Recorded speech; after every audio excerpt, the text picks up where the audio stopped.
Hello everybody, and welcome back to Resonance Reviews. Today we're doing something that I like to call From the Vault, where I cover an IEM in video form that I wrote about in the past in, well, written form.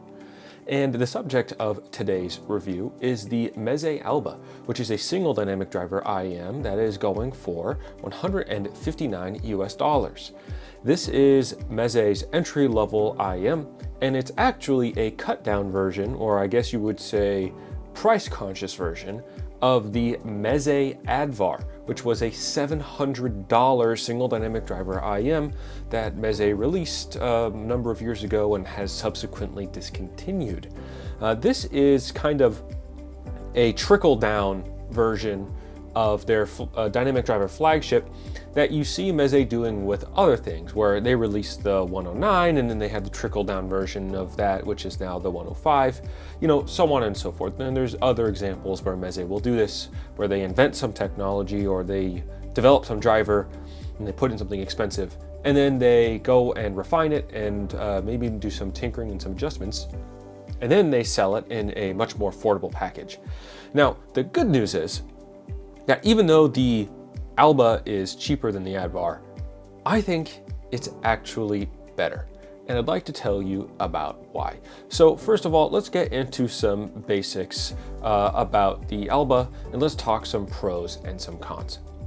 So pros, you get the Meze house sound. So Meze house sound is a rich and warm sound signature without being thick, that prioritizes both upper extension in the treble and lower extension in the sub bass. You have an extremely cohesive sound signature that is able to highlight elements within the song, particularly treble and your upper treble and your vocals, without sounding disjointed or artificially pushing elements forward in the mix. It is constructed nicely using premium construction materials, including, it's not exactly ceramic, but it's a coating that makes it feel like ceramic for the shells. You have very nice precision cut, I think they're CNC'd aluminum inlays on the front vent of the housing, and you have a nice SPC detachable cable. The Alba also comes with a USB Type-C adapter, which functions very nicely, and it's actually one that I use with other IEMs frequently.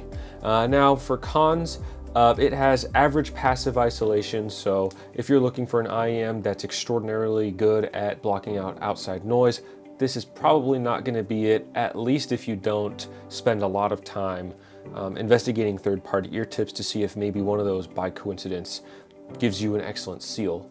And it has a cramped carrying case. You basically have to learn the specific orientation and methodology for coiling the IEM in order for it to actually fit. So that's not great.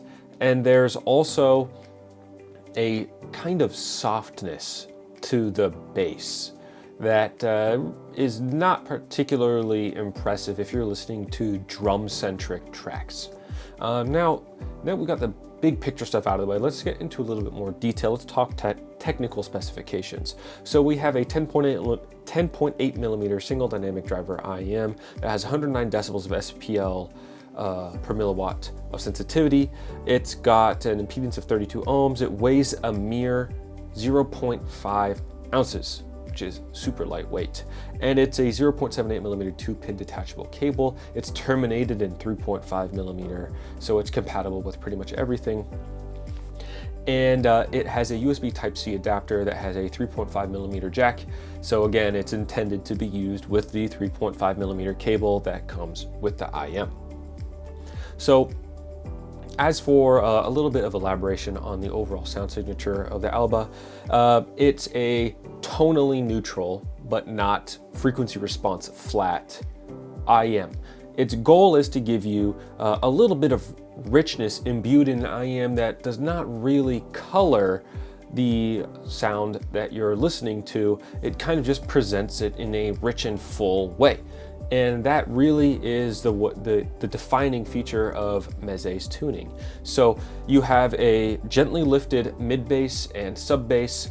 You have a slight warmth in the lower mid-range. You have a gently lifted upper mid-range to emphasize vocals and instrumentation. And then you have a I would say relatively even with the lower mid-range. You have a very well extended treble that kind of picks up some steam as you get into the upper treble, where it's a little bit more emphasized.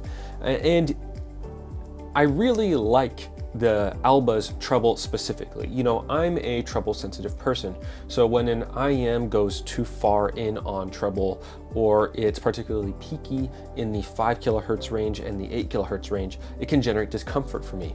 Now the Alba, I would not necessarily classify as bright, but it does have a very well extended and very expressive treble. And for a single dynamic driver IEM, it's actually very impressive how much sheer capacity for microtexturing and timbre that they can squeeze out of it, especially when you consider the fact that it's only $159 US, which isn't chump change, but it's a lot less than, you know, the Advar, which was $700 US. As for the mid-range, mid-range I think is the star of the show. It's essentially Meze flexing their tuning muscles and showing you, hey, look what we can do. We can give you all of this, you know, we can give you this warmth and this richness and this fullness in your mid-range without making it sound thick or heavy or bloated. And it really does work. And you can tell if you listen to, you know, really rich timbered male vocals, like, you know, anything Chris Cornell sings. So, you know, I Am the Highway by Audioslave is a great example. It captures the full spectrum of his very impressive range. And the fact that it's able to articulate his inflection and, you know, even the fray in his vocals, it's very impressive, and especially the fact that it's so cohesive with the rest of the mid-range and the greater sound signature, it's just a treat to listen to. And now for bass. Bass is, I would say, if I had to choose a part of the sound signature that's the weakest, it would be the bass. It's not bad per se, but it's just not as hard and as forceful as I might expect from my dynamic driver IEM, especially one that's not tuned so dramatically. You know, it's a gently lifted bass region. So the mid bass is a little bit lifted and the sub bass kind of gently rolls off from about, you know, 100 hertz down to 20 hertz. So you have extension and it does rumble occasionally, but it's not going to be giving you, you know, bass head level experiences, and it's not going to, you know, rumble dramatically the way you might want for electronic music that has really robust bass lines. So if you're thinking electronic music like Scream's remix of In for the Kill, which is a very low, very intense sub bass line, it's resolved through the Alba, but it's not necessarily tactile in the way that you might get from a bass oriented IEM like you know, the Punch Audio Martillo, for example, as a modern one. Pros and cons to it. You know, the pros is that the fact that it's so much lighter and so much not so dramatic means that you have a very organic and very cohesive sound signature that kind of just effortlessly combines the bass together with the lower mid-range. But of course, if you're looking for more V-shaped, a more dramatic bass, it's not going to suit your preferences as well as a bass-oriented IEM would. Now, in terms of the packaging and unboxing, I have an unboxing video. It's linked in my full-length written review. I will also put it in the description of this video, so go ahead and watch that. I'm not going to waste your time by linking it in here in case you don't care about it. As for construction quality, you have an aluminum shell with you know, multiple layers of painting with a really nice glaze that makes it almost feel like ceramic. You have ceramic in the Advar, which is part of the reason why it's so much more expensive, but you don't have it here. But really it's hard to tell a difference even in the hand. It's just a little bit lighter. You still have really nice CNC'd aluminum. You have you know, very solid 2-pin connectors, and you have the SPC braided detachable cable that comes with the Alba. Now, this is not the nicest cable I've seen. It's a little bit thin, but in terms of practical purposes, I think it looks nice. It's, you know, doesn't have that much body. It's not difficult. It is a little bit tangle prone, but nothing more than, I guess, the average cable would be. And you know, it's comfortable. I think that's really the biggest thing, is it's got really solid ergonomics. It just goes and it loops around the ears, and it doesn't provide me, or it doesn't generate any irritation on my skin. The nozzles of the Alba are also metal, as I said. Pretty much everything is aluminum on here. It's either aluminum or it's painted aluminum or some kind of metal. So it's a very solid feeling, premium feeling IEM in the hand. I'm not worried about durability. You know, of course, if you step on it or you crush it, it's going to break just like any other IEM would. But yeah, I mean, it's fairly solid. I can't imagine that if you ding it against, you know, a desk or something, or you drop it onto carpet, it's obviously not going to break. I mean, even if you drop it onto hardwood, I'm not sure that it would break, you know, from maybe 3 feet up or so. So it's in pretty good shape. As far as the accessories go, you have a pretty solid accessory package for a $159 IEM. You have 4 pairs of silicone ear tips. You have a semi-hard carrying case. It's got a decent interior. It's just a little cramped. You have that SPC 3.5mm cable, and you have the very good USB Type-C adapter. So I'm fairly satisfied with this. It would have been nice if they included, you know, foam ear tips. But then again, you can just go get them. Complies are like $5, $10. So it is what it is. You know, I do hope that in the future, if there's a revision to the Alba or there's another IEM that's released to succeed it, include some foam ear tips, or at least some hybrid foam ear tips or something. That would be nice. Now for some comparisons. Let's talk the Meze Advar, since that's the most obvious comparison. The Advar is more V-shaped. So right off the bat, it's sharper, it's brighter, it's got a much more exaggerated treble, starting from the lower treble all the way up into the upper treble. It has I would say a more forward mid bass, but it has a similar kind of roll-off style into the sub bass. So you do have more sub bass, but it rolls off in kind of the same fashion that you get with the Alba. It has, the Advar has a more robust accessory package. I think you got more ear tips. You definitely got a bigger case, a nicer case. I like the Advar's case a lot better. The Advar's cable is okay. I don't think it's necessarily better than the Alba's. It's just kind of different. You know, the Advar, you get MMCX versus 2-pin. I think MMCX is better for these shells just based on ergonomics. But there is an argument for 2-pin given the fact that it doesn't rotate and they tend to last a little bit longer than MMCX does. But the Advar does not come with a USB Type-C cable. Now, if we're just going based on my preferences, I much prefer the way that the Alba sounds. The more relaxed treble is easier for me to listen to. I don't really care that the Advar has a more pronounced bass, because to me it doesn't sound that much better than the bass that comes out of the Alba. And of course the Alba is much cheaper, and it comes with a USB Type-C adapter, which in today's age is kind of a necessity if you don't have a phone that has a 3.5mm jack. So honestly, I'm going to be recommending the Alba 5 out of 5 times, pretty much to everybody. You know, there's a very narrow audience for which I would recommend the Advar over the Alba. Now let's talk about the Rose Technics QT9 Mark III. Now this is a dramatic V-shaped hybrid IEM. It's $165, so it's basically the same price. These IEMs are trying to do very different things. The QT9 Mark III is bassy, it's bright, it has balanced armature drivers in it that it uses to make up for its mid-range and its treble. And honestly, the QT9 Mark III does not feel even remotely as nice in the hand as the Alba does.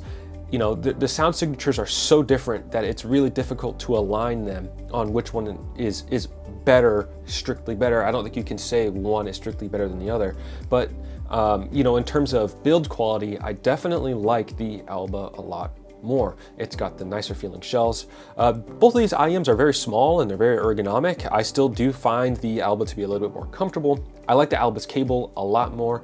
I think the QT9 also comes with a USB Type-C adapter, but it's not as premium feeling as the Alba's adapter, even though they're similarly competent in terms of technicalities. Now, if you're going based on sound alone, which one are you gonna choose?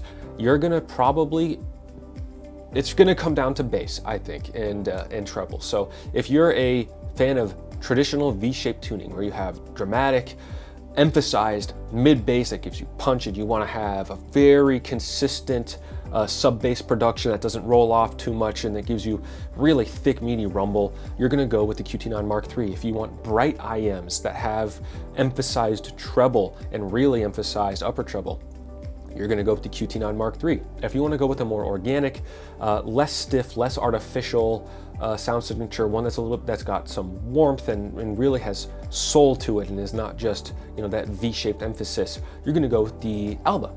So it just comes down to personal preferences, and there's no clear winner here.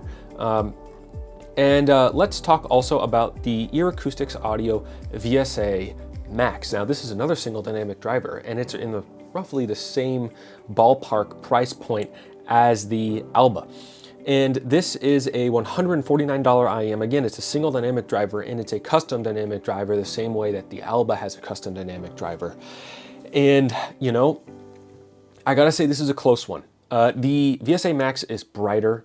It's, I would say, definitely more V-shaped. The VSA Max has a much more pronounced mid-bass, and it's got a juicier sub-bass, and it's a lot harder. I think that's a big distinction here, that the VSA Max has a lot more direction and shape to its bass than the Alba does. The Alba isn't particularly emphasized, so it's not really so easy to notice when it comes to bass shaping.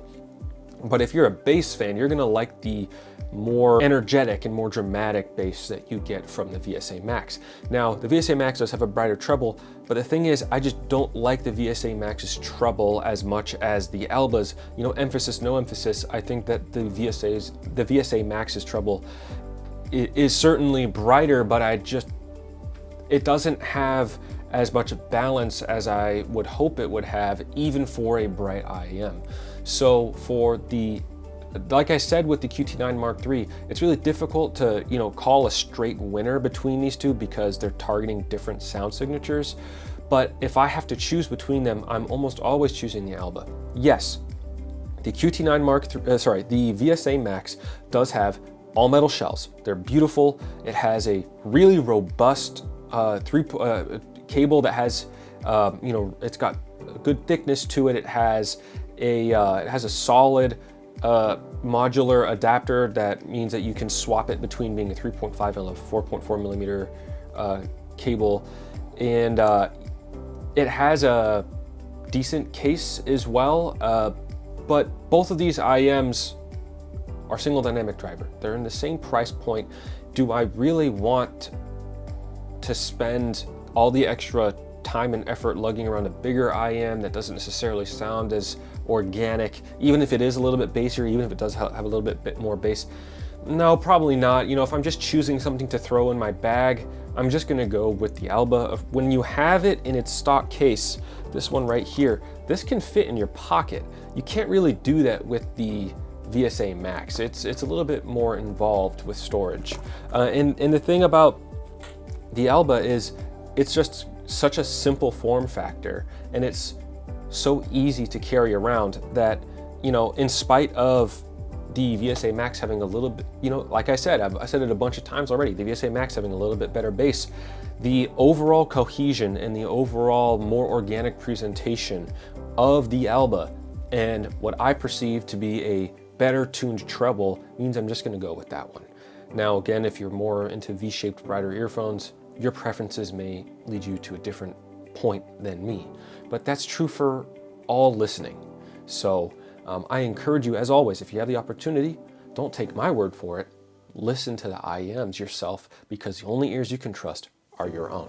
And with that, let's get into a summary of my feelings about the Meze Alba. This is a phenomenal IEM. And for $159, it's relatively affordable. In fact, there are AirPods that cost more than this. People spend more than this on their earphones all the time. So for somebody who does not already have a pre-existing collection of earphones, or somebody who does have cheaper earphones and wants a little bit more of a premium experience, this is an excellent starting point, or an IEM to step up to. It gives you all the refinement that you would expect from a proper hi-fi IEM, and it does so at an affordable price point. It gives you a case. I think the case is a little bit small, but it's fairly good at protecting it. It gives you a USB Type-C adapter, so you don't have to go hunting for one on the aftermarket. And most importantly, it's extremely comfortable. It's comfortable in terms of sonics. It's comfortable in terms of ergonomics. You can't really go wrong with it, even if you have smaller ears. So with that, I would like to thank you very much for your time and thank you for watching my review. And if you wanted a little bit more detail about this, or you'd like to hear it with less rambling and stumbling, you can go and look at my full-length written review for the Alba that I wrote last year right around CanJam SoCal 2024. So I'll have that linked in the description down below. If you have any questions for me, or you'd like me to compare the Alba to something I did not discuss here, please make a request in the comments down below. You can reach me there. You can reach me at resonancereviews.com. You can reach me on Headfi. My username over there is Cinder. And with that, as always, happy listening.